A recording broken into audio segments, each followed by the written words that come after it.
Hey y'all, I just want to introduce myself. I'm me, and I want to talk about my experiences in becoming an Air Force officer.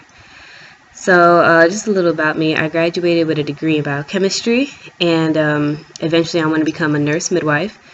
I was on track, kind of, to do that. I had to go back to school to get a bachelor's in nursing and then a master's in nursing.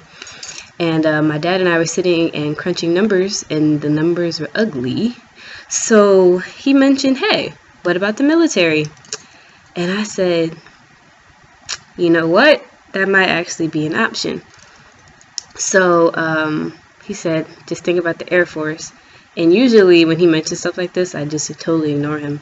But this time I actually did my research. I talked to my uncle who retired as an E7. I talked to a couple other people who are active in the military, retired military women in the Air Force. It's very important for women out there. We often talk to a woman. And I made my choice about 2 weeks later. From then, I had to find a recruiter to really get the lowdown. And I'm originally from the state of New York, and it was it was interesting because at first I didn't know there were enlistment recruiters, health professional recruiters, and officer recruiters. So I went to the enlistment recruiter first, told her what I wanted to do. I wanted to do something in health. She made me call the health professionals, and they said they couldn't really help me. So then I went to the officer recruiter, which is about an hour away from where I lived, still relatively close based on other things. And so she got me ready to go through the process. And lucky for me, the boards are, lucky for me, the boards are right around the corner. I applied for 1403 OT03 boards that met, it was due in July, met in August, release date just happened.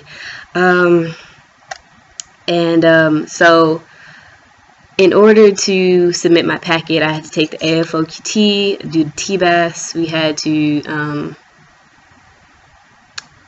AFOQT, TBAS. We had to and get your letters of recommendation. And I had, I believe, 4 letters of recommendation. One from a professor and my mentors who were in the military. They're around my age, but I looked up to them when I was in college. And for my AFOQTs, in terms of studying, I got the Barron's Officer Candidate Test Book. I loved it. It had everything in plain detail. It had practice tests in the back, and I had to study in between my breaks at work over the summer. So apparently I did something right because I passed, and some relatively good scores. I mean, I saw some betters like in the 90s or something, but this is when the whole person concept comes involved. Because once you get your interview and once you submit your packet, they go through everything. They really want a well-rounded individual. Because I was in leadership positions. I did volunteer community service. I danced. I played instruments. I did a lot. So, I mean, I guess that was part of the reason why. My GPA, it wasn't like the best. I was like kind of on the cusp. I had a 3.3. But it worked out. So,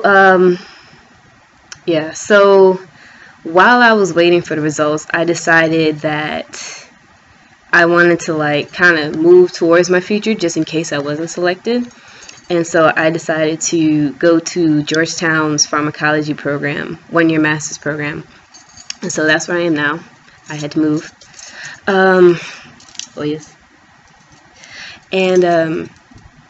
So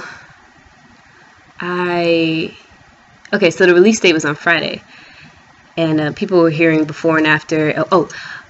airforceots.com.